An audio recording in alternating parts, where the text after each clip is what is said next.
ठीक है, तो रो बराबर रो नोट बाई आर दिया हुआ है, तो हमें यह निकालना है इसमें टोटल चार्ज कितना कंटेन हो रहा है, बेसिकली टोटल चार्ज। तो टोटल चार्ज निकालने के लिए पहले आपको पता होना चाहिए कि जनरली रो का जो फॉर्मूला है ना वो क्या होता है, D Q by D V. जैसे मैं बता देता हूँ, लैम्डा बराबर होता है D Q by D L, sigma बराबर होता है D Q by D A. वो तो कभी डेंसिटी अगर कांस्टेंट होती है तो मल्टीप्लाई करने पर उसके बाद वो वैसे लिखा जाता है कि Q rho into V is equal to total charge, but वो रो कांस्टेंट होता है तभी होता है। Otherwise this formula is always true, these are always true formula, always true. और इस केस में हमें इसी को यूज करना है क्योंकि आपकी जो चार्ज डेंसिटी है वो वेरिएबल है, और अगर वो वेरिएबल है तो हम यहाँ क्या कर सकते हैं बेटा, हमें यहाँ पर निकालना है इसमें टोटल चार्ज कितना आ रहा है। अब देखो इसको निकालने के लिए सीधा सीधा अपन क्या यूज कर सकते हैं, वैसे तो सोचें कि हर जगह क्या है, चार्ज डेंसिटी डिफरेंट डिफरेंट है, तो हम सोचेंगे यहाँ पे क्या इसको बनाया गया है बहुत सारे छोटे छोटे छोटे छोटे स्फेरिकल शेल से। किससे किससे बनाया गया, इसको छोटे छोटे स्फेरिकल शेल से मिलकर बनाया गया है। तो अगर आप किसी भी आर डिस्टेंस पे या एक्स डिस्टेंस पे जाओगे, जनरल डिस्टेंस पे, देखो मैं यहाँ से एक्स डिस्टेंस पे जाऊँगा, यहाँ से एक्स डिस्टेंस पे, यहाँ से एक्स डिस्टेंस पे जाऊँगा, और यहाँ पर आपको क्या दिखेगा, एक छोटा सा इस तरह से आपने एक एलिमेंट स्ट्रिप टाइप काटा है, और उस स्ट्रिप टाइप के छोटे से एलिमेंट को अगर आप ध्यान से देखो तो यहाँ से आपको क्या समझ में आएगा, यहाँ से आपको समझ में आएगा कि ये छोटा सा चार्ज का पीस आपने कंटेन कर लिया। अब ऐसे छोटे छोटे कितने solid spherical hollow spherical parts बन सकते हैं, बहुत सारे, इनफाइनाइट बन सकते हैं। तो आपने एक जनरल एक्स डिस्टेंस उठाई यहाँ से, और एक्स डिस्टेंस पे जाके ये dx मोटाई की छोटी सी स्ट्रिप काटी, इसी में थोड़ा सा चार्ज होगा। ऐसे ही थोड़े थोड़े थोड़े थोड़े चार्ज पूरी अंदर वॉल्यूम तक फैले हुए होंगे। तो ये छोटा सा चार्ज आप थोड़ा सा सॉल्व कर लो, छोटा सा चार्ज। तो छोटा सा चार्ज आप क्या बोलोगे कि अगर इस चार्ज की बात की जाए तो ये चार्ज कैसे लिखा जाएगा, तो आप क्या बोलोगे कि जो डेंसिटी है वो ऐसे लिखी जाएगी, रो बराबर D Q by D V. तो ये जो छोटा सा चार्ज है ना, ये डी एक्स की मोटाई के अंदर डी क्यू चार्ज आएगा, तो किसके बराबर हो जाएगा, रो इंटू डी वी। और जो डी वी है वो हम लिख सकते हैं कैसे, डी वी जो है वो लिखने के दो तरीके हैं। एक तो होता है 4 पाई एक्स स्क्वायर डी एक्स। क्यों, क्योंकि ये जो टोटल आपको दिख रहा है ना, ये टोटल, ये एक सरफेस एरिया है, और सरफेस एरिया कितना हो जाता है 4 पाई एक्स स्क्वायर, और उसकी मोटाई जो है वो dx है, इसलिए उसको मल्टीप्लाई करने पर आपको वॉल्यूम मिल जाएगा। या फिर एक जनरल चीज आप देखो कि v का वैल्यू जनरली होता है 4/3 पाई एक्स क्यूब। अगर आप इसको डिफरेंशिएट कर दोगे dv बाई dx तो कितना आएगा 4 पाई एक्स स्क्वायर, यह जाएगा। तो dv का वैल्यू कितना आएगा 4 पाई एक्स स्क्वायर dx। यहां से भी आप कर सकते हो, तो यहां पे आप वैल्यू रख दोगे रो नॉट बाई, अब देखो यहाँ पे स्मॉल आर या स्मॉल एक्स जो है ना वो सेंटर से डिस्टेंस होती है। अगर आप इसको आर के टर्म्स में लोगे तो जो डीवी का वैल्यू है वो कितना आ जाएगा, अगर आप इसको एक्स के टर्म्स में ले लो तो बेटर है, क्योंकि आपने एक्स के टर्म्स में डीवी लिखा है, तो ये कितना हो जाएगा 4 पाई एक्स स्क्वायर डी एक्स, ये हो जाएगा डी क्यू चार्ज। मतलब ये जो छोटा चार्ज आपने लिया है इसका वैल्यू ही आ गया, तो एक्स से एक्स कटा। अब देखो आपको क्या करना है, टोटल चार्ज निकालना है। तो ऐसे करके सारे चार्जेस को जोड़ दोगे तो आपका काम हो जाएगा, पर उसके लिए आपको लगाना पड़ेगा यहाँ पे इंटीग्रेशन। तो ये हो जाएगा इधर से क्यू नेट टोटल चार्ज, रो नोट एक कांस्टेंट वैल्यू है जो कि बाहर आ जाएगी, 4 पाई एक कांस्टेंट वैल्यू जो कि बाहर आ जाएगी, एक्स डी एक्स का integration from 0 to radius R. इसको सॉल्व कर लेंगे तो आएगा रो नॉट 4 पाई, और ये हो जाएगा R square by 2। That's it, यही आपका फाइनल चार्ज है क्यू नेट। ठीक है, इस तरह से हमें निकालना है। थोड़ा सा और लिख दो सिंप्लीफाई करके, तो क्यू नॉट का वैल्यू 2 से 4 2 टाइम्स कटा, 2 rho naught pi r square, this is Q net. क्या है ये value 2 rho naught pi r square. ठीक है, नेक्स्ट क्वेश्चन है आपके पास, if a part is taken out from solid sphere as given then find the electric field at point P, okay, and electric potential at point C, uniform charge density is rho, और radius इतनी दी हुई है। ठीक है, total radius 2r है, उसमें से r radius का आपने सॉलिड स्फीयर कट किया। तो जब भी ये कट आउट वाली चीजें आती है ना, मैं आपको अभी बता दूं कि ये इलेक्ट्रोस्टैटिक्स में देखने को मिलेगी, या आपको सेंटर ऑफ मास में देखने को मिलेगी, या आपको रोटेशनल में देखने को मिलेगी। तो हर तरह के सवालों में हमें क्या करना होता है, जो पार्ट निकाला उसको वापस लगाया और हटा भी दिया, ऐसे करके। तो उससे क्या होगा कि वो वैसा ही हो जाएगा जैसा कि पहले था। तो आप ऐसे सोचो कि आपने यहाँ पे क्या किया, ये जो पार्ट दिया हुआ है ना, बड़ा सारा पार्ट, ये स्फीयर में से आपने क्या किया था, एक पार्ट निकाला था। कौन सा पार्ट निकाला था, ये पार्ट निकाला था। अब इसको वैसे अज्यूम करो कि इस पार्ट के लिए आपने क्या किया, यहां पर भर भी दिया इसको और इसको खाली भी कर लिया। खाली करने का मतलब वापस निकाल भी लिया, उससे ये आपका वैसा ही बन गया। तो वापस निकालने का मतलब क्या है, इस जगह पर कोई चार्ज नहीं है, इस जगह पर जो बीच वाली जगह है ना जहां से आपने कट करके निकाली है, यहां पर कोई चार्ज नहीं है। तो आप क्या करो, सबसे बढ़िया तरीका है कि यहां पर आप चार्ज भर दो। चार्ज कैसे भरोगे, यहां पर 0 चार्ज भर दो। क्या चार्ज भर दो, 0। और 0 चार्ज भरने का जो तरीका है वो क्या है, यहां पर आप रो डेंसिटी भी भर दो और माइनस रो डेंसिटी भर दो। उससे क्या हो जाएगा कि टोटल चार्ज 0 हो जाएगा और अंदर कोई चार्ज भी नहीं है। तो वही वाली बात हो जाएगी कि इस डेंसिटी में आपने बराबर बराबर पॉजिटिव और नेगेटिव चार्ज भर दिए। ठीक है, तो अगर मान लो कि किसी को मुझे 0 रुपए देने हो तो मैं उसको 100 रुपए देके 100 रुपए वापस ले लूंगा, तो उसके पास 0 ही रुपए आ जाएंगे। तो उसका मतलब है कि आपने दे भी दिए ले भी लिए। तो वही बात है कि मैंने इसको पॉजिटिव और नेगेटिव दोनों चार्ज दे दिए, जिससे उसका काम हो जाएगा। तो इसको अपन कैसे इक्विवेलेंट फॉर्म में लिख सकते हैं कि ये आपका एक बेसिकली बड़ा स्फीयर है। क्या है, बड़ा स्फीयर जिसके अंदर जिसकी रेडियस है 2r पूरी, और उसकी चार्ज डेंसिटी कितनी है, रो। कितनी चार्ज डेंसिटी है, रो। और साथ ही साथ ये एक ऐसे स्फीयर का भी कॉम्बिनेशन है, ऐसे स्फीयर का भी कॉम्बिनेशन है, क्योंकि बाहर तो पहले से ही रो थी। तो ये जो एक रो के साथ ये पार्ट जो है ना, ये तो पूरा का पूरा एक स्फीयर बना लेगा। और जो बाकी बचा वो आधा स्फीयर है ना, आधा स्फीयर जिसकी रेडियस कितनी है, r रेडियस है, उस r रेडियस में आपने माइनस रो भरा हुआ है। ऐसे करके ये दो चीज़ों का कॉम्बिनेशन बन गया जो मैंने यहाँ बना दिया। ये चीज़ बहुत इंपॉर्टेंट है, क्योंकि इस चीज़ का यूज़ करके हम प्रिंसिपल ऑफ सुपरपोजिशन यहाँ पे यूज़ करेंगे। तो प्रिंसिपल ऑफ सुपरपोजिशन से अपन क्या बोल सकते हैं कि आपको निकालना क्या है, बेसिकली आपको निकालना है कि ये जो P पॉइंट आपको दिख रहा है यहाँ पे, इस पर कितना इलेक्ट्रिक फील्ड होगा। तो इलेक्ट्रिक फील्ड निकालने के लिए डिस्टेंस आपको पता होनी चाहिए, this distance is equal to 3r। तो ये जो P पॉइंट है ये तो यहीं अवेलेबल है, यहीं पर ये P पॉइंट। तो आप सोचो कि आपके पास जो स्फीयर है उसको आपने दो अलग अलग स्फीयर्स के कॉम्बिनेशन के फॉर्म में मान लिया है। तो P पॉइंट तो वहीं अवेलेबल है ना। तो P पॉइंट पर इलेक्ट्रिक फील्ड आप बोल सकते हो, electric field at P point, E electric field due to 1 plus electric field due to 2 but in vector form. ये ध्यान रखना, ये वेक्टर फॉर्म में, वेक्टर फॉर्म में 1 और 2 दोनों के कारण अलग अलग करके सॉल्व हम लोग काम कर लेंगे। मतलब आप जो ओरिजिनल क्वेश्चन है इसी को एक बार ध्यान से देख लो। तो ओरिजिनल क्वेश्चन में आपने यहाँ पर रो भी भरा है और माइनस रो भी भरा है। अब आप P पर देखोगे ध्यान से, तो आप इमेजिन करो कि जो बड़ा स्फीयर है उसकी रेडियस है 2r, और उस बड़े रेडियस की वजह से बाहर वाले P पॉइंट पर, बड़े रेडियस की वजह से, रो चार्ज की वजह से P पॉइंट पर इलेक्ट्रिक फील्ड का जो फॉर्मूला होगा, डिस्टेंस कितनी दी हुई है 3r, कितना होता है ये फॉर्मूला, ये होता है KQ अपॉन डिस्टेंस का स्क्वायर यानी कि 3r का स्क्वायर। और ये इलेक्ट्रिक फील्ड इससे बाहर की तरफ होगा। अब आपको ये जो छोटा स्फीयर है माइनस रो वाला, इसकी वजह से P पॉइंट पर इलेक्ट्रिक फील्ड निकालना है। इसकी वजह से इलेक्ट्रिक फील्ड का जो फॉर्मूला होगा वो P पॉइंट पर, क्योंकि नेगेटिव चार्ज है ना, इसकी वजह से अंदर की तरफ होगा। और वो निकालने के लिए क्या करेंगे, वापस से ये छोटा सा स्फीयर बनाएंगे जिसकी रेडियस कितनी है r, इस पे चार्ज डेंसिटी है माइनस रो, P पॉइंट यहाँ अवेलेबल है और ये 3r हो गया। अब क्या करेंगे, क्योंकि ये स्फीयर है नेगेटिव चार्ज वाला, तो इसकी वजह से इलेक्ट्रिक फील्ड इस तरफ होगा।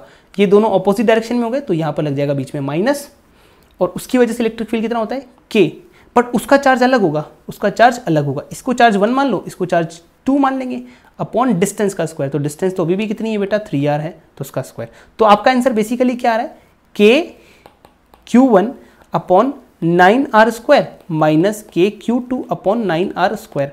अब आपको Q1 और Q2 का वैल्यू रखना है। अब आपको यहाँ माइनस प्लस नहीं लगाना, Q1 और Q2 का मैग्नीट्यूड निकाल लो, क्योंकि माइनस तो आपने डायरेक्शन के अकॉर्डिंग पहले से डिसाइड कर लिया है। Q1 का वैल्यू क्या होगा, Q1 का वैल्यू होगा जो बड़ा वाला स्फीयर है, ये बड़ा वाला स्फीयर, इस पे चार्ज, और Q2 का वैल्यू होगा इस पर चार्ज, मैग्नीट्यूड में ना। बस तो Q1 का वैल्यू निकाल सकते हैं। Q1 का वैल्यू कैसे निकालेंगे, वो होता है rho into 4/3 pi into 2r का क्यूब, क्योंकि वो रो इंटू वॉल्यूम होता है। तो जो Q1 आएगा उसका वैल्यू आएगा rho into 4/3 pi into 2r का क्यूब, मतलब rho into 32 pi r cube by 3। और Q2 का जो वैल्यू होगा वो होगा रो इंटू 4/3 पाई, वो एक स्मॉल r रेडियस वाला है, सॉरी एक सिंपल r रेडियस वाला है, तो उसमें सिर्फ r क्यूब आएगा। तो आप देख सकते हो यहाँ पे वैल्यू आएगी रो 4/3 पाई r क्यूब।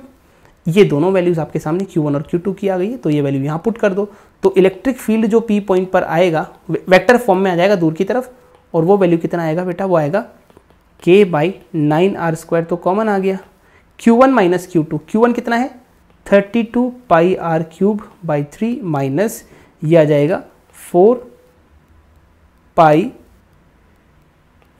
R³/3 ये आएगा। अच्छा रो से मल्टीप्लाई भी करना है तो रो बाहर आ गया कॉमन में, बस अभी हो जाएगा K रो 9R², 32 माइनस 4 करेंगे तो 28/3 रो तो आ ही गया ना।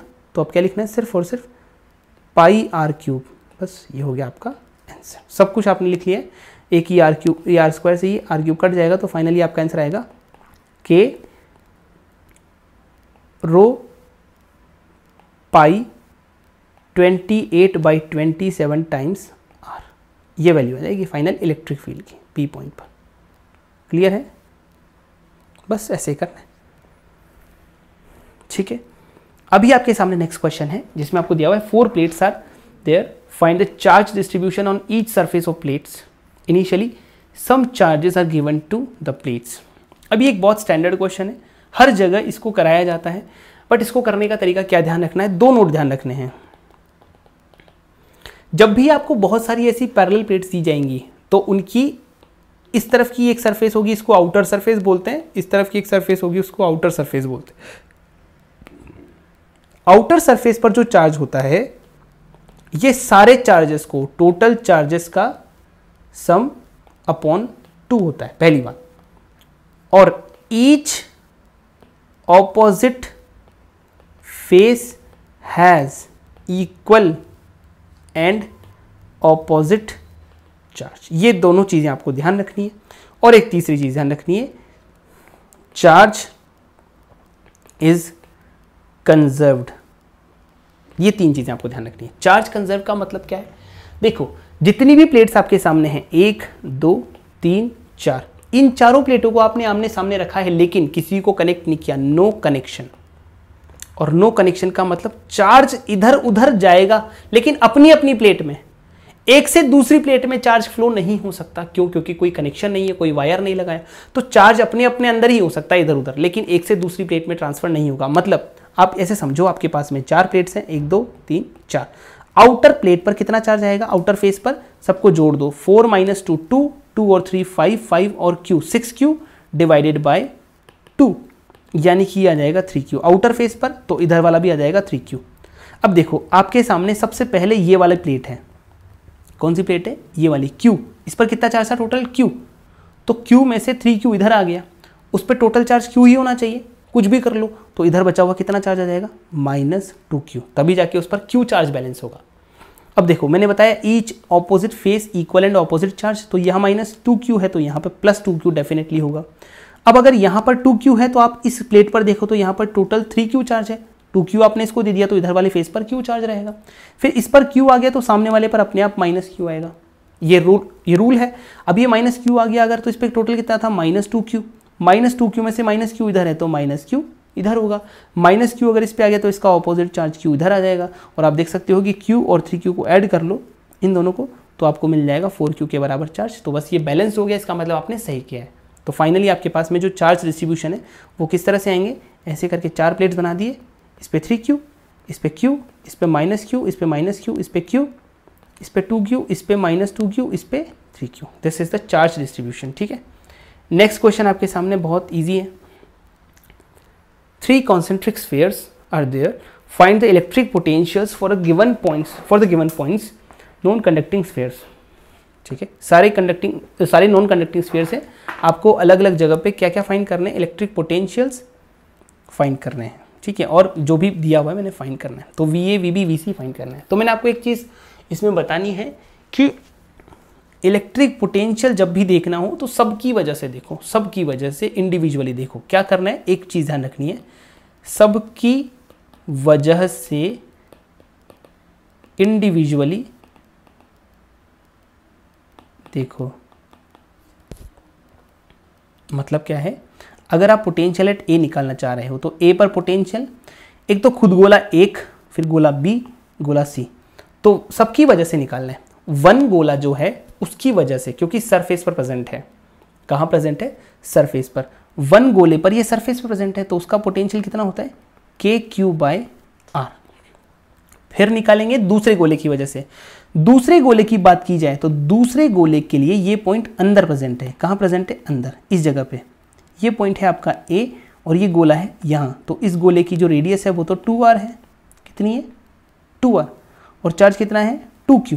तो उसके लिए ये अंदर प्रेजेंट है, अंदर प्रेजेंट होता है तो रेडियस के बराबर वाले वैल्यूज यूज करते हैं। सरफेस पर जो होता है ना वही अंदर होता है पोटेंशियल बेसिकली स्फेरिकल शेल्स में। तो क्या आ जाएगा यहाँ पे, K2Q/2R प्लस लास्ट वैल्यू है 3Q, लेकिन उसके लिए भी अंदर प्रेजेंट है, A पॉइंट 3Q के लिए भी अंदर प्रेजेंट है, तो उसके लिए सरफेस के बराबर पोटेंशियल यूज करना है, K × 3Q/3R। तो आपका फाइनल वैल्यू आ गया 3KQ/R। This is VA। ऐसे ही VB निकालते हैं। VB अगर आप देखो तो जो B पॉइंट है वो पहले गोले के लिए बाहर प्रेजेंट है, तो जब बाहर प्रेजेंट होता है तो डिस्टेंस देखते हैं, तो डिस्टेंस कितनी है, B की डिस्टेंस सेंटर से है 2R, तो आपका आंसर आएगा पहले वाले की वजह से KQ/2R प्लस दूसरे वाले के लिए वो सरफेस पर प्रेजेंट है, तो उसका आंसर आएगा K × 2Q/2R। सरफेस पर तो simple K charge upon radius आता है, और जब वो तीसरे गोले के लिए देखेंगे तो अंदर प्रेजेंट है, तो उसके लिए कितना आएगा, K 3Q/ रेडियस के बराबर डिस्टेंस, क्योंकि सरफेस के बराबर हो जाएगा उसका काम, तो यहाँ पर लिख देंगे 3R। तो आपका आंसर कितना आएगा, यहाँ से आएगा 1 + 1 2 और हाफ, यानी कि 2.5 टाइम्स KQ/R। फिर आपको देखना है VC अगर आप निकालोगे तो देखो VC जो है वो पहले गोले के लिए बाहर प्रेजेंट है, उसके लिए लिखेंगे K × Q/3R। दूसरे गोले के लिए भी बाहर प्रेजेंट है, K × 2Q/3R, और तीसरे गोले के लिए सरफेस पर तो K 3Q/3R। तो सबको जोड़ो तो 6/3 यानी कि 2KQ/R। This is VC। तो इस तरह से आपने तीनों लिख दिए। अब आपको निकालना है फाइनली VB - VC और VC - VD। तो एक D पॉइंट पर और निकाल लेते हैं तो सारा काम हो जाएगा। तो D पॉइंट पर पोटेंशियल भी निकाल लेते हैं ताकि सब कुछ निकल जाए। D पॉइंट के लिए अगर आप देखोगे तो D पॉइंट सबके लिए बाहर प्रेजेंट है और सबके लिए डिस्टेंस सेम है, कितनी है, 4R। तो आप क्या लिखोगे, KQ/4R plus K 2Q/4R plus K 3Q/4R। बस तीन ही चार्ज के सोर्स हैं आपके पास में, तो कितना हो गया, 1 2 3 6/4 यानी कि 3/2 टाइम्स KQ/R, मतलब 1.5 KQ/R। बस हो गया काम। अब आपको निकालना है VB - VC, एक तो ये निकालना है, देखो VB - VC और VC - VD। तो VB - VC का मतलब कितना हो जाएगा, 2.5 - 2 यानी कि 0.5 KQ/R, और VC - VD कितना हो जाएगा बेटा, VC - VD होगा 2 - 1.5 यानी कि 0.5 KQ/R। सिंपल, ऐसे निकालना। तो यही तरीका है सॉल्व करने का, ठीक है। नेक्स्ट क्वेश्चन है आपके सामने, draw the charge distribution for the given figure. ठीक है, थोड़ा सा बटा यहाँ से अब हम थोड़ा एनालिटिकल अप्रोच लगाते हैं। मैं एनालिटिकल वे में इसलिए बता रहा हूँ ताकि आपको इस तरह के कोई भी सवाल करने में मदद मिल सके। इसका मतलब ये नहीं कि हम सिर्फ और सिर्फ ये देखें भाई हाँ याद कर लें, इसको याद भी करें लेकिन साथ ही साथ समझ भी लें ताकि काम बहुत आसानी से हमारे हो जाए, ठीक है। तो अब हम यहाँ पे एक बहुत अच्छी अप्रोच देखेंगे जिससे हमारे आगे के सारे सवाल सॉल्व हो जाएंगे। पहली बात कि हम जो भी शेल दिखेगी, शेल कोई भी शेल दिखेगी ना कंडक्टर में, उस शेल को अगर फील करेंगे तो कैसी फील करेंगे, उस शेल को फील करेंगे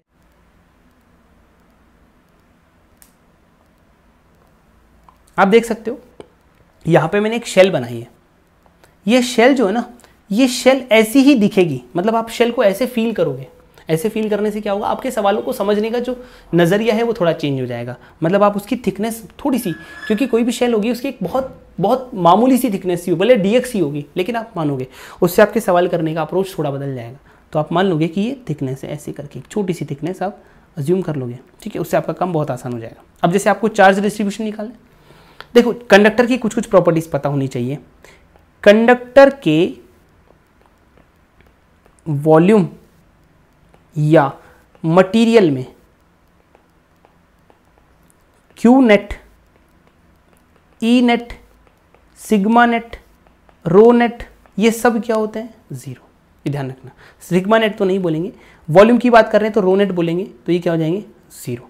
मतलब जब भी कंडक्टर के वॉल्यूम की बात कर रहे हैं या मटेरियल की बात कर रहे हैं या वो वाली बात कर रहे हैं जहां पर सब्सटेंस भरा हुआ है वॉल्यूम में, उस जगह पर कभी भी चार्ज नहीं रह सकता, उस जगह पर कभी भी इलेक्ट्रिक फील्ड नहीं आ सकता, कभी भी नहीं आ सकता। दिस इज द रूल, ठीक है, ये ध्यान रखना है, ठीक है। अब देखो इसको क्या दिक्कत है, इस चार्ज को दिक्कत है कि इसकी ये परेशानी कि जैसे इसको रख दिया जाएगा ना तो ये इलेक्ट्रिक फील्ड लाइंस को बाहर निकालेगा।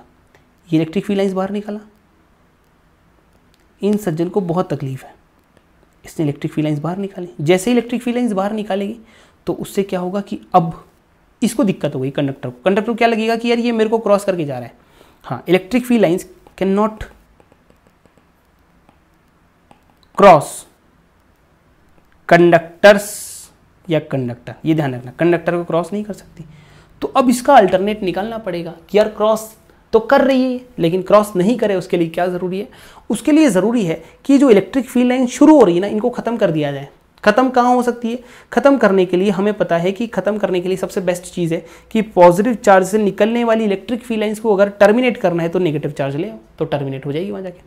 तो फिर बढ़िया सी चीज़ है कि यहाँ पे जो इसकी इनर सरफेस दिख रही है ना आपको, ये चार्ज है प्लस क्यू, यहाँ से निकलने वाली जो फील्ड लाइन्स हैं उनके लिए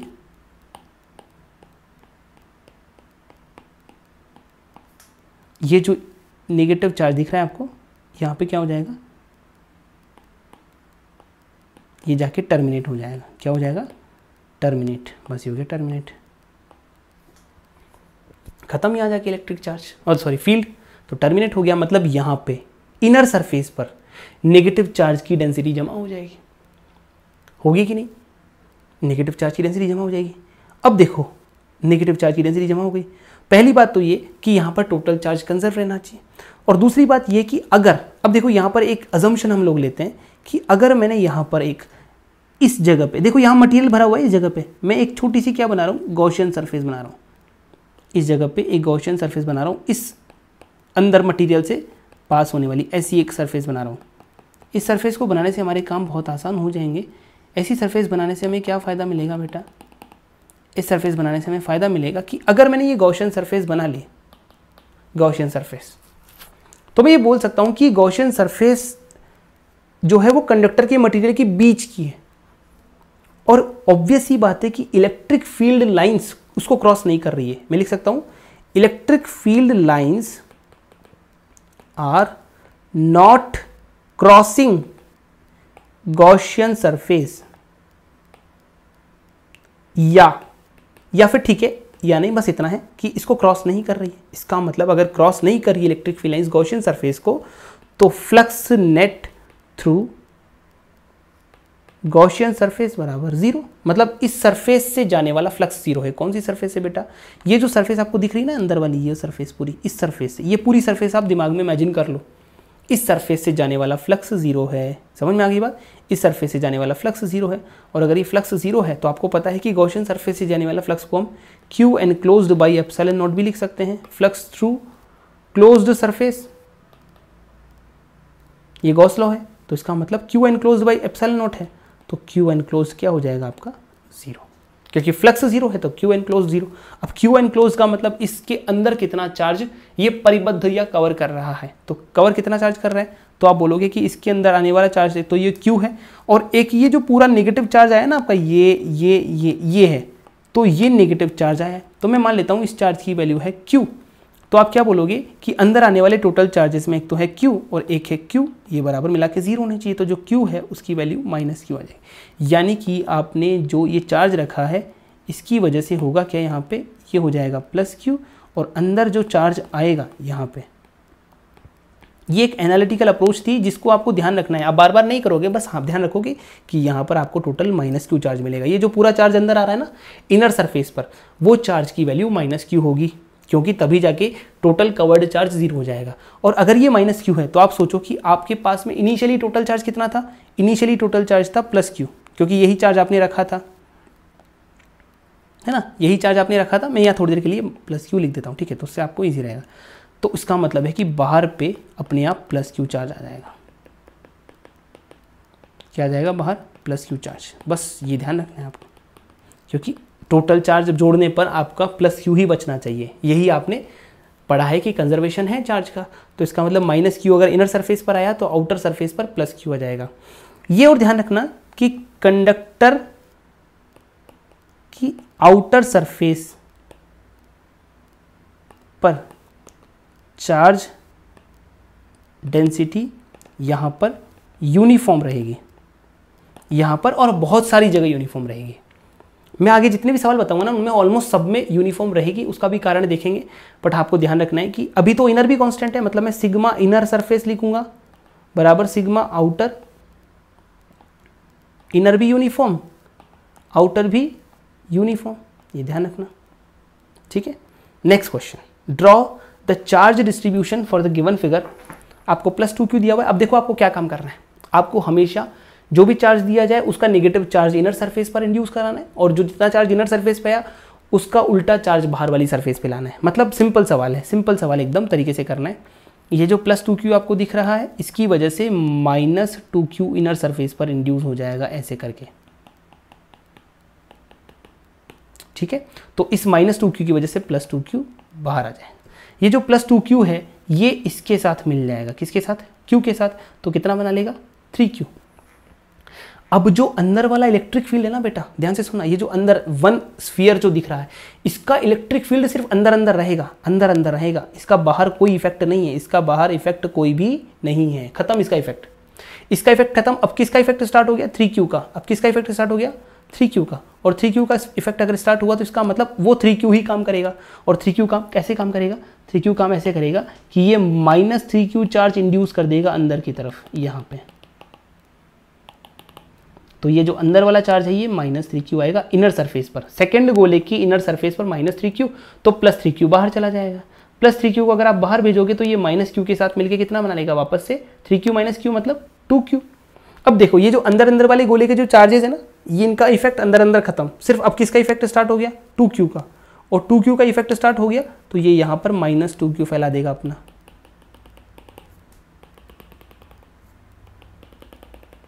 तो यहाँ पे कितना आ जाएगा -2q, और इस -2q की वजह से बाहर आ जाएगा +2q, तो बाहर बच जाएगा आपका 5q।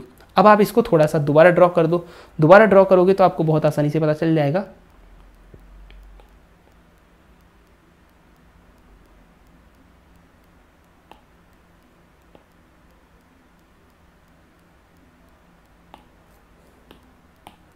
वैल्यू वाइज ये है आपका 2q, ये आ जाएगी आपकी -2q, यहाँ पर आपके पास आ जाएगा 3q, यहाँ पर आ जाएगा -3q, यहाँ पर आ जाएगा वापस से 2q, यहाँ आ जाएगा -2q, तो वहाँ पर आ जाएगा 5q। देख लो एक बार सब कुछ, मैं एक बार बैलेंस करके देख लो, हाँ हाँ बिल्कुल सही है, ठीक है।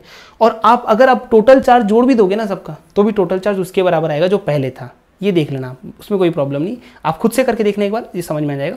इसमें होमवर्क ये है कि आप एनालाइज करना कि जो फाइनल टोटल चार्ज आ रहा है, टोटल चार्ज मतलब सबको सम करके देखो, वो इनिशियल टोटल चार्ज के बराबर आना चाहिए, that will be definitely coming, ठीक है। नेक्स्ट क्वेश्चन आपका बिल्कुल सिंपल सा है, a spherical cavity is made in a solid spherical conductor, a charge +q is placed at its centre, find following. देखो अब यहाँ से थोड़ा सा कंडक्टर वाले जो एक्चुअल सवाल है वो आना स्टार्ट हो गए, तो आप थोड़ा सा यहाँ पर कंसंट्रेशन बढ़ाना, अपना कंसंट्रेशन बढ़ाने की ज़रूरत है, क्योंकि अगर आपको एक बार कॉन्सेप्ट समझ में आ गया ना तो इसी सवाल में 10 सवाल आपके बना के दे सकता है वो, 10 में से कोई भी एक सवाल आपका इसमें से आ सकता है। मैं 10 सवाल बताऊंगा आपको, इसमें से कौन कौन से 10 सवाल बन सकते हैं, 8, 10, 5 जो भी बनेंगे उनमें से कोई भी एक सवाल आपसे पूछा जा सकता है। इतना बड़ा तो सवाल कभी नहीं आएगा, लेकिन इनमें से कोई भी एक सवाल आ सकता है। जैसे कैविटी बना दी आपने अंदर, स्फेरिकल कैविटी, ध्यान से सुनना, हर चीज़ का एक बेसिक कॉन्सेप्ट पता होना चाहिए। कंडक्टर के मटेरियल में, मैंने आपको बताया है दोबारा से, कंडक्टर के मटेरियल में कभी कोई चार्ज, कोई इलेक्ट्रिक फील्ड नहीं रह सकता। कंडक्टर के मटेरियल को या कंडक्टर की सरफेस को कभी भी कोई इलेक्ट्रिक फील्ड क्रॉस नहीं कर सकता मटेरियल को, ठीक है। चलो अब देखो यहाँ पर आपने +q रखा, तो +q रखने से क्या हुआ बेटा, देखो +q रखने से वापस से वही वाली चीज़ है, इसको होगी ये +q जो है वो अपनी इलेक्ट्रिक फील्ड लाइंस बाहर निकालेगा, क्या करेगा बाहर निकालेगा। चलो ठीक है, इसको नीचे ही बना देते ताकि थोड़ा सा क्लियर रहे, ठीक है। यहाँ पर +q रखा हुआ है सेंटर पे, अब देखो इसको थोड़ा सा नीचे बना देते ताकि थोड़ा सॉल्व करने में आसान रहे।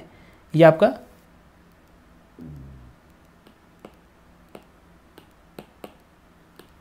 ये स्फीयर है, यहाँ पर आपने कैविटी बनाई, यहाँ पर +q चार्ज है, यहाँ पे देखो अब ध्यान से, इस +q चार्ज की जो लाइंस होंगी वो बाहर निकलेंगी। अब देखो इस चीज़ को आप दिमाग में रख लो, इस +q चार्ज को अगर आप बाहर निकालोगे तो डेफिनेटली इस +q की वजह से यहाँ पर क्या चार्ज है +q, इस +q की वजह से यहाँ -q इंड्यूस हो जाएगा अंदर की तरफ, ये जो चार्ज है अंदर वाला, ये चार्ज डेफिनेटली माइनस क्यू होगा। ये तो अभी अभी अपन पढ़ा है, ऐसा होगा इसे एक तरह से स्फेरिकल शेल जैसा ही तो बिहेव करेगा ही। हो गया, चलो ठीक है। अब क्या करें, सब कुछ है एकदम सेम है, मतलब यही यहाँ पर जाकर ये जो इलेक्ट्रिक फील्ड लाइन्स है ये टर्मिनेट कर जाएंगी, टर्मिनेट कर रही हैं, हो रही है, बिल्कुल सिंपल। लेकिन अब यहाँ पर क्या होगा बेटा, चार्ज जो है ना वो इस जगह पर नहीं आ सकता। ये जो मैंने पॉइंट बनाया ना, इस जगह पर चार्ज प्लस क्यू नहीं आ सकता जैसा कि पहले आ रहा था, क्योंकि यहाँ पर क्या है, कंडक्टर का मटीरियल भरा हुआ है, तो यहाँ पर चार्ज नहीं आएगा, ये सारा का सारा चार्ज सीधा बाहर आ जाएगा। तो ये सारा का सारा चार्ज सीधा अपने को बाहर मिलेगा यहाँ पे आके। एक तरह से ये समझ लो कि आपको अंदर कोई भी कुछ नहीं देगा, सीधा सब बाहर आके मिलेंगे, तो ये प्लस क्यू आपको बाहर मिलेगा।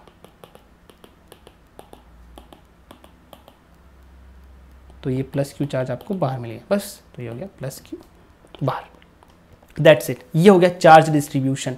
मतलब ये गोला बनाया आपने, अंदर अगर कैविटी बनाई तो ये प्लस क्यू, तो यहाँ माइनस क्यू, तो यहाँ पर प्लस क्यू। ऐसे एक सिंपल सा तरीका समझ लो, बाकी सब यूनिफॉर्म है एकदम, ठीक है। दूसरा सवाल आपको, which has higher potential among A and B. मतलब एक तरह से तो मैंने डिस्ट्रीब्यूशन बनाया, ए और बी में किसका हायर पोटेंशियल होगा। तो यहाँ पर एक और नोट, क्या note, whenever asked about potential और कंपैरिजन ऑफ पोटेंशियल, कंपैरिजन पूछा जाए पोटेंशियल का, always think of electric field lines. ये ध्यान रखना, कभी भी इलेक्ट्रिक पोटेंशियल का कंपैरिजन पूछा जाए, हमेशा फील्ड लाइन देखना, हमेशा हमेशा हमेशा हमेशा हमेशा। 100 बार बोलूंगा ये चीज़, इसको बहुत अच्छे से ध्यान रखना। तो यहाँ पर आपके सामने लाइंस बनी हुई हैं। लाइंस कैसी बनी हुई हैं, देखो ए और बी पॉइंट्स आप दिमाग में बना लो। अब देखो इसको यहाँ बना लेते हैं, ये इलेक्ट्रिक फील्ड लाइंस यहाँ से निकल के यहाँ टर्मिनेट होगी। पता है यहाँ पर माइनस चार्ज आया था ना, तो टर्मिनेट होगी, इसका मतलब इलेक्ट्रिक फील्ड लाइंस यहाँ से जाएगी इधर। और आपको पता है कि जिस डायरेक्शन में इलेक्ट्रिक फील्ड जाता है उस डायरेक्शन में पोटेंशियल घटता है, यानी कि ए से बी की तरफ इलेक्ट्रिक फील्ड लाइन जा रही है, तो पोटेंशियल ए पर ज़्यादा होगा, बी पर कम होगा। सिंपल सा सवाल हो गया। तो V A greater than B, पहला सवाल क्लियर। दूसरा, compare the potential of C D and E. C D और ई जो है वो आपके कहाँ बने हुए हैं, सरफेस पर। देखो ये ई है, ये डी है और सी है। तो एक और पॉइंट यहाँ पर कंडक्टर का नोट करेंगे, the surface of conductor is equipotential. क्या होती है, इक्विपोटेंशियल। मतलब सरफेस पर जितने भी पॉइंट होंगे कंडक्टर की सरफेस पर, कंडक्टर की सरफेस पर जितने भी पॉइंट होंगे उन सब पर इलेक्ट्रिक पोटेंशियल सेम होगा। V is same at all points. मतलब कहाँ कहाँ सेम है, C पॉइंट पर, D पॉइंट पर और E पॉइंट पर, हर जगह पोटेंशियल क्या है बेटा, सेम है, क्योंकि ये कंडक्टर की सरफेस पर। अब देखो कोई को लगे कि कंडक्टर की सरफेस पे कैसे, तो आप देखो कि कंडक्टर का मटेरियल अवेलेबल है कि नहीं इस सरफेस पे। ये जो गोला सरफेस है ना, इस सरफेस के बाहर आप देखोगे तो कंडक्टर का मटेरियल अवेलेबल है। तो मतलब ये जो सरफेस आपको दिख रही है ना, ये है बाउंड्री है, बाउंड्री पर अवेलेबल पॉइंट्स जो होंगे वो सरफेस पर हो गए ना, इनर सरफेस पर है। पर इनर सरफेस पर हो चाहे आउटर सरफेस पर, वो है तो सरफेस पर। तो इसका मतलब सी डी और ई पर पोटेंशियल क्या रहेगा, सेम रहेगा। ये हो गया दूसरा क्वेश्चन, डन। चलो ठीक है। See, find the electric field intensity at point O. तो ऑब्वियस ही बात है कि जो पॉइंट ओ है वो तो मटेरियल के अंदर है, तो इसका मतलब यहाँ पर इलेक्ट्रिक फील्ड क्या होगा बेटा, जीरो। तो यहाँ इलेक्ट्रिक फील्ड क्या है, जीरो, क्योंकि यहाँ तो कोई लाइन आएगी नहीं, तो इसका इलेक्ट्रिक फील्ड कितना है, जीरो। तो ये हो गया इलेक्ट्रिक फील्ड बराबर जीरो, खत्म। नेक्स्ट क्वेश्चन आपके सामने है, in above question if we place the charge according to the given figure. ठीक है, तो आपको ये फाइंड करना है कि पोटेंशियल्स कैसे कैसे होंगे। ठीक है, तो ये भी बहुत आसान है। इस बार आपने चार्ज को सेंटर पे प्लेस नहीं किया। देखो पहले सेंटर पे प्लेस करने से क्या क्या हो रहा था, मैं एक बार वो डायग्राम बना देता हूँ। पहले जब आपने सेंटर पे प्लेस किया था ना, तो उससे एक बहुत अच्छी चीज़ थी, यहाँ पर कैविटी है, इसमें आपने सेंटर पे प्लेस किया ना, तो यहाँ पर माइनस चार्ज आएगा। तो इसमें क्या हो रहा था, जो इनर चार्ज था वो तो डेफिनेटली माइनस क्यू था, पर इनर चार्ज डेंसिटी जो थी वो यूनिफॉर्म थी। क्या थी, यूनिफॉर्म इनर चार्ज डेंसिटी। क्योंकि देखो आप एकदम बीच में सेंटर में रखा हुआ है और हर जगह बराबर चार्ज फैलेगा, तो डेंसिटी भी यूनिफॉर्म है और कैविटी भी आपकी स्फेरिकल है, तो इसका मतलब यूनिफॉर्म हो गया। और आउटर सरफेस की जो चार्ज डेंसिटी है वो यूनिफॉर्म रहेगी, उसको अंदर वाले इलेक्ट्रिक फील्ड से मतलब नहीं है। देखो एक नोट लिख देता हूं मैं, नोट, आउटर सरफेस को इनर इलेक्ट्रिक फील्ड से मतलब नहीं है, उस पर सिग्मा, सिग्मा मतलब चार्ज डेंसिटी ऑलवेज सेम होगी जब तक कोई बाहर इलेक्ट्रिक फील्ड नहीं लगा दे, बाहर इलेक्ट्रिक फील्ड ना हो, इलेक्ट्रिक फील्ड नहीं हो। अभी इलेक्ट्रिक फील्ड सारा अंदर अंदर है तो उसका इफेक्ट बाहर नहीं जाता, तो उसको पता ही नहीं है कि अंदर क्या हो रहा है। उसको पता तब चलेगा, इस प्लस चार्ज को जो बाहर वाला दिख रहा है इसको पता तब चलेगा जब बाहर कोई ऐसा सोर्स रख दिया जाए। मान लो कि कल को मुझे कुछ प्रॉब्लम हुई और मैंने यहाँ पर एक प्लस क्यू चार्ज या प्लस क्यू डैश चार्ज रख दिया, इस प्लस क्यू डैश चार्ज की वजह से यहाँ पर इलेक्ट्रिक जो चार्ज डेंसिटी है वो चेंज हो सकती है, बट अंदर वाले चार्जेस की वजह से कभी भी बाहर वाली डेंसिटी को प्रॉब्लम नहीं आएगी, वो हमेशा यूनिफॉर्म रहेगी। अब देखो नेक्स्ट क्वेश्चन आपका वो है, यहाँ पर आपने क्यू चार्ज को थोड़ा सा साइड में रख दिया, ये तो आपका सेंटर था, आपने थोड़ा साइड में रख दिया, तो क्या दिक्कत होगी इससे? देखो डिस्ट्रीब्यूशन बिल्कुल सिंपल है, आप यहाँ पर देखोगे प्लस क्यू चार्ज की वजह से लाइंस जानी चाहिए ऐसी ऐसी, लेकिन यहाँ पर क्या होगा कि लाइंस जो है ना थोड़ी सी इस बार पहले की तरह सिमेट्रिकल नहीं होंगी, थोड़ी सी बेतरतीब तरीके से जाएगी, लेकिन आएगा डेफिनेटली यहाँ पर माइनस चार्ज आएगा कि नहीं, मतलब जो अंदर वाली कैविटी है उस पर माइनस चार्ज आ जाएगा, लेकिन ये यहाँ रखा हुआ है, तो इसका मतलब देखो थोड़ा सा एक मैं बता देता हूँ, माइनस चार्ज जो है ना वो यहाँ थोड़ा ज़्यादा आएगा और यहाँ पर थोड़ा दूर दूर आएगा। कारण क्या है?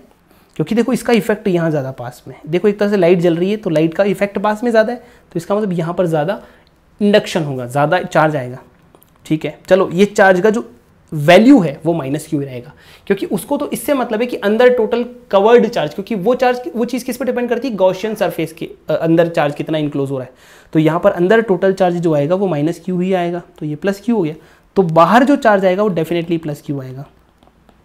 और अभी भी बाहर वाले चार्ज को अंदर वाले इलेक्ट्रिक फील्ड से कोई मतलब नहीं है, मतलब जो बाहर का जो सिग्मा होगा वो अभी भी यूनिफॉर्म होगा। मैं एक ही सवाल में आपको बहुत सारी तरीके की चीज़ें बता रहा हूँ, ध्यान से देखते जाना। ठीक है, अभी आपको क्या बोला जा रहा है? पोटेंशियल ए और बी का कंपेयर करो, तो ये तो बहुत आसान है। ए और बी में देखो, अगर आप ए यहाँ हैं और बी यहाँ हैं तो आपका जो चार्ज होगा उसकी लाइंस ऐसे जाएंगी, तो डेफिनेटली ए और बी यहाँ आएंगे, तो पहले कौन आएगा? आप देख सकते हो कि पहले ए आएगा फिर बी आएगा, है ना, सवाल में भी दिया हो ना, ए पहले है बी बाद में, लाइन तो ऐसे जाएगी।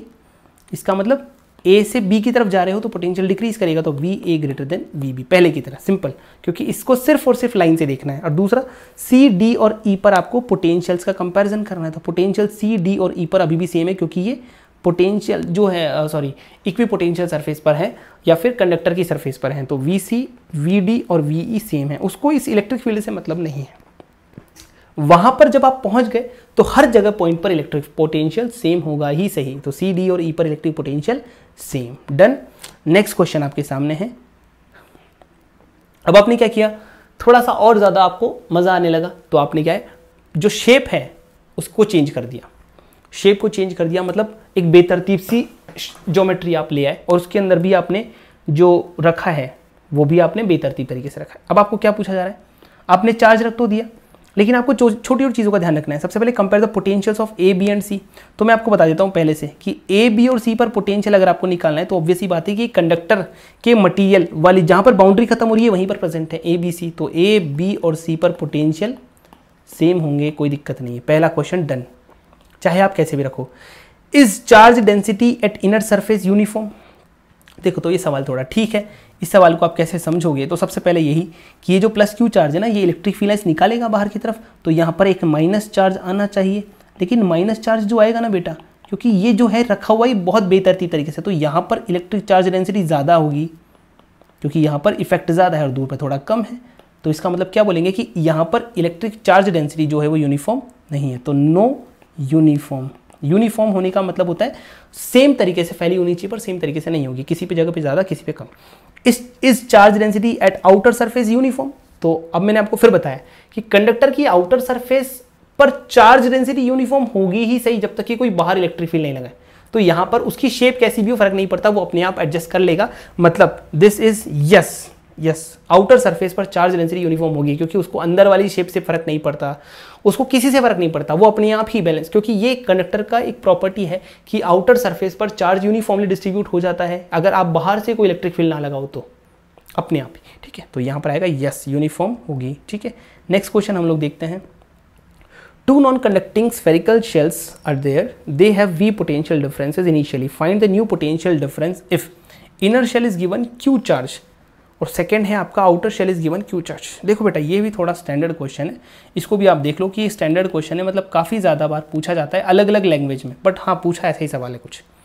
तो देखो इसको करने का तरीका क्या है, आप मान लो कि पहले Q1 चार्ज था, इस पर Q2 चार्ज था, उससे आपका सवाल बहुत आसान हो जाएगा। कैसे? आपको बोला जा रहा है कि पहले दोनों में पोटेंशियल डिफरेंस था V, दोनों गोलों में, मतलब मैं इसको 1 मान लेता हूँ, इसको 2 मान लेता हूँ। आपको दिया हुआ है कि V1 माइनस V2 जो है वो V है इनिशियली, तो V1 क्या होगा? आपको पता है कि V1 का वैल्यू लिखना है, तो V1 का वैल्यू कैसे लिखा जा सकता है? जो V1 है वो गोला 1 की बात कर रहे हैं, तो उस पर पोटेंशियल खुद की वजह से भी होगा, दूसरे की वजह से भी होगा। V1 पोटेंशियल का मतलब है कि पहले गोले का पोटेंशियल लिखना है, और पहले गोले का पोटेंशियल खुद के चार्ज की वजह से कितना होगा? KQ1/R, और दूसरे चार्ज की वजह से भी होगा KQ2, लेकिन Q2 की वजह से ये अंदर प्रेजेंट है, तो उस पर लिखेंगे हम KQ2/रेडियस, मतलब कि 2R।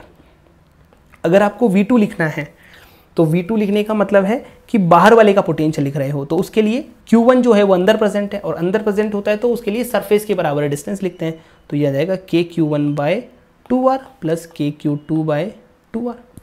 अब डिफरेंस निकालो, V1 माइनस V2, डिफरेंस निकालोगे ना तो एक टर्म कटेगी, कौन सी टर्म? ये वाली कटेगी। देखो एक बार डिफरेंस लिख माइनस करने पर, तो यहाँ से आएगा KQ1 1/R माइनस 1/2R, मतलब KQ1/2R।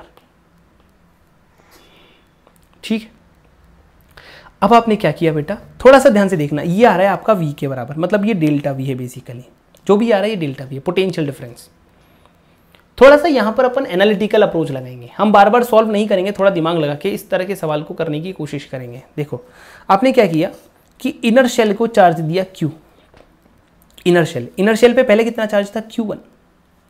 अब आपने उसको और चार्ज दे दिया, कितना? Q। तो देखो इनर शेल को अगर आपने चार्ज दिया तो क्या होगा यहाँ पे?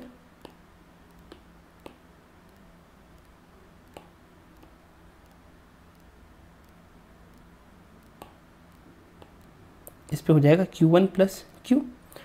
अब देखो अगर आप पोटेंशियल डिफरेंस इन दोनों के बीच में निकालोगे ना, तो वो किस पर डिपेंड कर रहा है? वो डिपेंड कर रहा है Q1 पर, मतलब पोटेंशियल डिफरेंस जो है वो Q2 वाला तो डिपेंड ही नहीं करेगा, Q2 कितना भी हो उसको Q2 से मतलब ही नहीं, क्योंकि Q2 वाली टर्म तो कैंसिल हो गई ना भाई। आप Q2 की जगह कुछ और सोचते, 100 होता, 500 होता, आप 100 और दे दो, लेकिन Q2 वाले की वजह से कोई प्रॉब्लम नहीं आएगी। कारण क्या है? जब आप बाहर वाले गोले की वजह से पोटेंशियल लिख रहे हो, तो बाहर वाले गोले की वजह से, ध्यान से सुनना, अगर आप इस गोले को यूज़ कर रहे हो पोटेंशियल लिखने के लिए, तो अंदर वाले गोले पर भी वही पोटेंशियल आ रहा है और बाहर वाले गोले पर भी वही पोटेंशियल आ रहा है, मतलब outer charge does not create any potential difference. मैं लिख सकता हूं यहां पे, आउटर चार्ज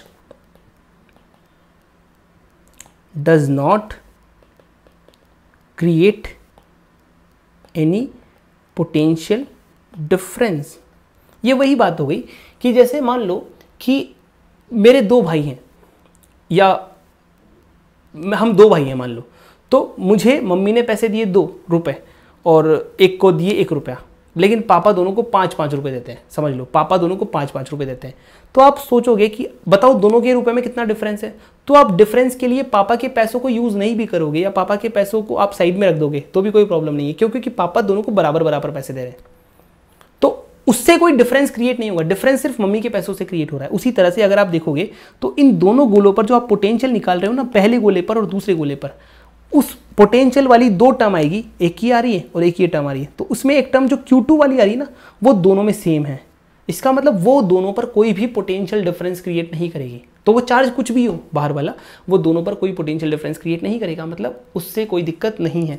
तो आप दूसरा वाला क्वेश्चन करके बैठ जाओ आराम से कि आउटर शेल को अगर आपने Q चार्ज दे भी दिया ना, तो भी then also potential difference will be equal to V, ये पहले के जितना ही रहेगा, क्योंकि बाहर वाले को देने से कोई फर्क नहीं पड़ेगा, पर हाँ इनर वाले को देने से फर्क पड़ जाएगा।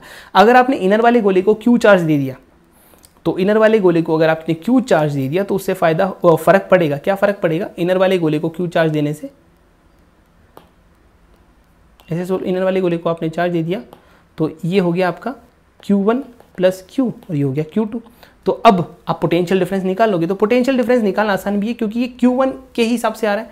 तो अगर आप डेल्टा भी निकालोगे तो आएगा K Q1 plus Q upon 2R। ये निकाल के देख लेना, कोई प्रॉब्लम नहीं है। और आपका ये जो डेल्टा भी था ना, बेसिकली ये इनिशियली V के बराबर था पहले वाले केस में, लेकिन आपने Q और दे दिया तो यहाँ से आपका जो वैल्यू है वो कितना आएगा? न्यू डेल्टा V, यानी कि न्यू जो पोटेंशियल डिफरेंस आएगा ये KQ1/2R यानी कि V प्लस ये आ जाएगा KQ/2R। तो ये आएगा आपका final answer. This is the potential difference new. तो आपने पहले इसको डेल्टा, ये जो है ये V के बराबर किया। क्यों? क्योंकि ये पहले V के बराबर था। ठीक है, तो पोटेंशियल डिफरेंस जो आ रहा है वो पहले Q1 पे ही डिपेंड कर रहा है, Q2 पर डिपेंड नहीं कर रहा है। इस तरह से हमने सॉल्व किया। ठीक है, चलो नेक्स्ट क्वेश्चन करते हैं। Two spherical shells are there. चलो नेक्स्ट क्वेश्चन करते हैं। Two spherical shells are there having radius r and 2r respectively. Both spheres have 5q and 7q charges respectively. Find the charge on each sphere after connecting the switch. चलो देखो, ये सवाल जो है वो पहले वाले सवाल से काफ़ी हद तक कनेक्टेड है। आपने क्या किया, पहले 5q और 7q चार्जेस थे, अब आपने दोनों को कनेक्ट कर दिया, दोनों को कनेक्ट कर दिया। होना क्या चाहिए, ये 5q और 7q जो कनेक्ट हुए, उनसे कनेक्ट होने की वजह से कुछ ना कुछ चार्ज का फ्लो होना चाहिए। चार्ज का फ्लो तो होगा पक्का।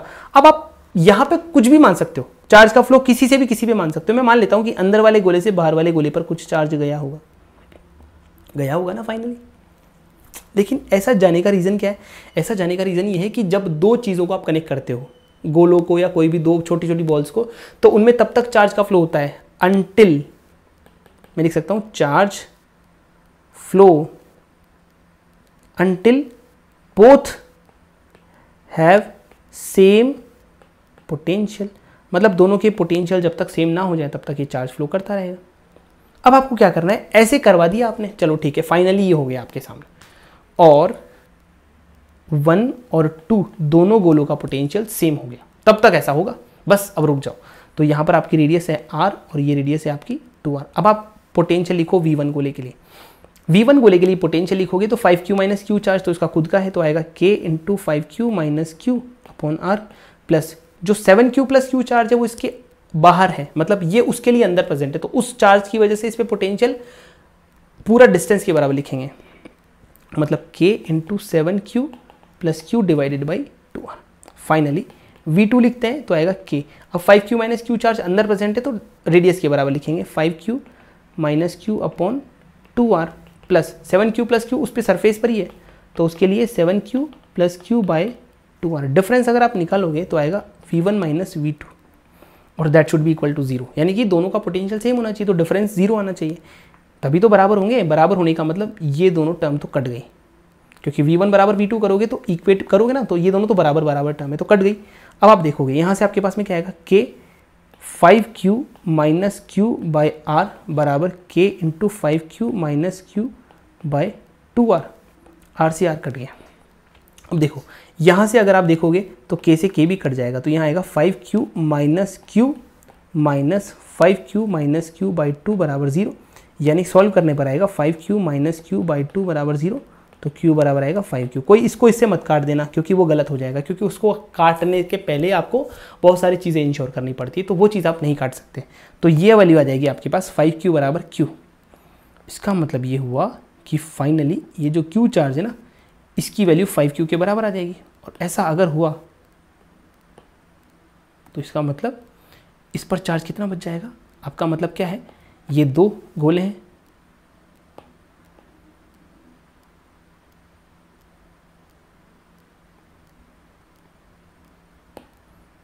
तो ये हो जाएगा 5q माइनस क्यू। क्यू की वैल्यू कितनी है 5q, तो इसका मतलब ये चार्ज आ जाएगा 0, और इस पर चार्ज कितना आ जाएगा 7q प्लस q का मतलब 5q यानी कि 12q।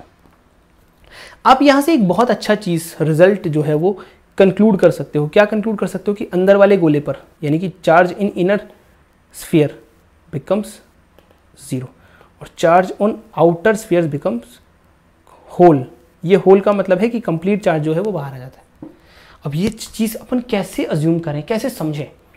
तो अभी अपन एक चीज़ देखिए कि दो कॉन्सेंट्रिक स्फीयर्स में, अभी अपन ने क्या देखा है, दो कॉन्सेंट्रिक स्फीयर्स में जब आप चार्जेस रखते हो तो उन दोनों कॉन्सेंट्रिक स्फीयर्स के बीच का जो पोटेंशियल डिफरेंस होता है वो बाहर वाले गोले के चार्ज पर डिपेंड ही नहीं करता।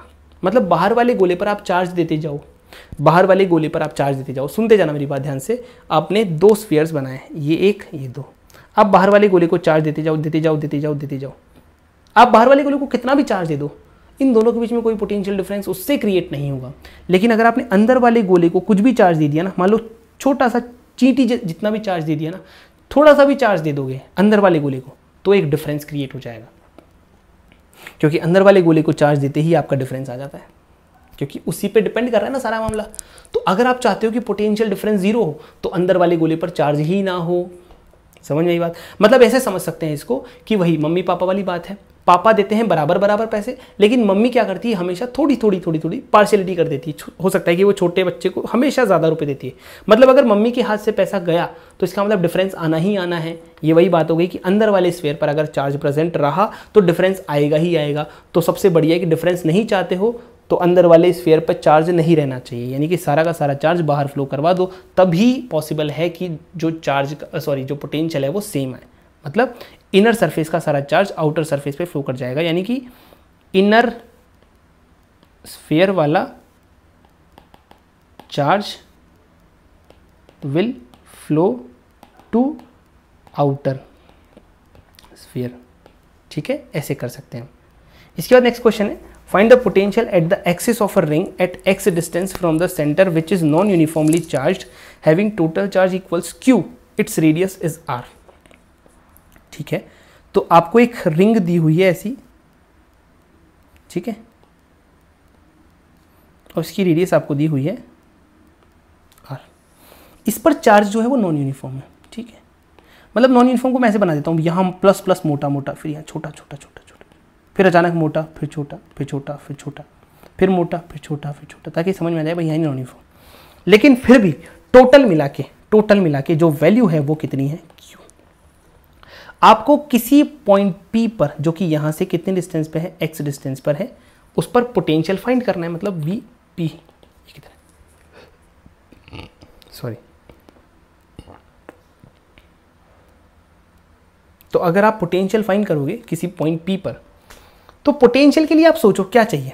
अगर आप इसको ध्यान से देखोगे ना, तो ये एक चीज़ मैंने आपको बताई हुई है कि जो P पॉइंट है ना, एक तरह से ये इस पर कोन बना देता है। मतलब अगर आप इसको ध्यान से देखोगे तो ये कोन जैसा शेप आपको दिख रहा है, और कोन ही बन रहा है। मतलब इसके सरकमफेरेंस पर जितने भी पॉइंट्स आपको दिख रहे हैं ना, इसकी सरकमफेरेंस पर एवरी पॉइंट सरकमफेरेंस पर each point is at same distance from P। ये बात समझ में आई? क्योंकि जो कोन होता है उसका जो वर्टेक्स होता है वो सरकमफेरेंस के सारे पॉइंट से सेम डिस्टेंस पे होता है। ये इमेजिन कर सकते हो, बस हो गया काम। अब आपको क्या लिखना है, potential as a scalar quantity है तो बहुत ही बढ़िया बात है, सबका जोड़ दो। तो आप क्या करोगे, मान लेते हैं ऐसे बहुत सारे चार्जेस हैं, Q1, Q2, Q3, Q4, से छोटे छोटे चार्जेस के रूप में तोड़ दो इसको। आप क्या लिखोगे, P पॉइंट पर पोटेंशियल लिखना है। P पॉइंट पर पोटेंशियल लिखने के लिए क्या चाहिए, पोटेंशियल का फॉर्मूला था KQ/R, मतलब डिस्टेंस चाहिए छोटे छोटे चार्ज की वजह से। ये जो डिस्टेंस आपके सामने आएगी वो कैसे निकालेंगे, x और r का अंडर रूट करके x² + r²। समझ में आ गई बात? क्योंकि ये एक हाइपोटेन्यूस है। और अगर आप P पॉइंट पर पोटेंशियल लिखना चाहते हो तो ऐसे लिख सकते हो KQ1 डिवाइडेड बाई डिस्टेंस, और डिस्टेंस सबकी सेम है। बहुत अच्छी बात है, मतलब डिस्टेंस कितनी है, x² + r² plus KQ2 upon x² + r² under root. ऐसे करके आप सॉल्व करते जाओगे और सबके लिए सॉल्व करोगे। मतलब आपको क्या समझ में आएगा कि K upon under root x² + r² common आ गया, और अंदर आएगा Q1 + Q2 plus up to last में फाइनल चार्ज। और आप देखोगे कि इन सबको जोड़ने पर, अब देखो आप 1, 2, 3, 4, 5 कुछ भी जोड़ो, लेकिन फाइनली वैल्यू भले कितना भी नॉन यूनिफॉर्म हो, जोड़ने पर तो Q ही आएगा। मतलब फाइनल वैल्यू आएगी KQ/√x² + r², and that is a final answer for potential P। ठीक है, पोटेंशियल एट P इस तरह से हम निकाल सकते हैं। ठीक है, तो यहाँ पर पोटेंशियल आपका आएगा, potential at P = KQ/√x² + r²। ठीक है, एक क्वेश्चन आप होमवर्क में कर सकते हो, मैं यही दे देता हूँ आपको ये होमवर्क में एक सवाल है कि एक रिंग है, उस पर भी नॉन यूनिफॉर्म चार्ज है, नॉन यूनिफॉर्म चार्ज, ठीक है। उसके सेंटर पे आपको पोटेंशियल बताना है, पोटेंशियल एट सेंटर, और ये जो चार्ज है टोटल चार्ज है Q, ठीक है। रेडियस इसकी R है। बिल्कुल सिंपल लल्लू सवाल है, एक लाइन की बात है, कर लेना, ठीक है। नेक्स्ट क्वेश्चन आपके सामने है, ellipsoidal cavity is made inside a solid conductor if a positive charge is placed at the center of the cavity। देखो बेटा, ये वही वाले सवाल वापस से आ गए। एक बहुत अच्छा और ये जेई में आया हुआ सवाल है, मतलब बहुत साल पहले जेई में कभी आया हुआ है, बट बहुत इजी और बहुत आसान अपन कर सकते हैं इसको। सेंटर ऑफ कैविटी जो है अपन एक पॉजिटिव चार्ज रख दिया, तो आपको पता है क्या होना है, क्योंकि देखो ये तो कंडक्टर है, कंडक्टर की सारी प्रॉपर्टी फॉलो करेगा। यहाँ से लाइंस निकलेंगी, बहुत बढ़िया बात। ये प्लस क्यू की वजह से यहाँ माइनस क्यू, यहाँ माइनस आएगा, माइनस है, लेकिन यहाँ पर थोड़ा धीरे धीरे, यहाँ पर थोड़ा ज़्यादा, फिर यहाँ पर थोड़ा कम कम कम। इफेक्ट जहाँ ज़्यादा होता है ना वहाँ पे ज़्यादा आता है, बाकी दूर दूर में थोड़ा कम। वो सब चीज़ें पूछा नहीं, अपने से पूछा है compare the electric field at A and B. Obvious ही बात है, ए और बी में आप देख सकते हो, बी पर तो थोड़ा हल्का हल्का है, ये इलेक्ट्रिक फील्ड ऐसे जाएगी ऐसे, और ए पर ऐसे जाएगी, तो इलेक्ट्रिक फील्ड एट ए जो है वो ज़्यादा है बी के कंपैरिजन में। डेंस मतलब एक तरह से इंटेंसिटी ज़्यादा है ना। दूसरा, compare the charge density at A and B. Obvious ही बात है, जब यहाँ पे इलेक्ट्रिक फील्ड ज़्यादा होगा तो उसको बैलेंस करने के लिए यहाँ पे जो चार्ज होगा उसकी जो डेंसिटी होगी वो ज़्यादा होगी। मतलब मैं बोल सकता हूँ charge density at A greater then charge density eight P. सही बात है, कंपेयर द चार्ज डेंसिटी में ए पर ज़्यादा है। Compare the potential at A and B. देखो अब आप थोड़ा सा इस सवाल को ध्यान से देखना, ए जो है वो कंडक्टर की इनर सरफेस पे प्रेजेंट है, मतलब बाउंड्री पर प्रेजेंट है, और बाउंड्री पर प्रेजेंट है मतलब ये इक्वी पोटेंशियल पे प्रेजेंट है। A and B are at the surface boundary, boundary मतलब देखो ये बस इसके बाद कंडक्टर स्टार्ट हो गया ना, मतलब इनके दोनों का पोटेंशियल क्या रहेगा, सेम, इक्वी पोटेंशियल।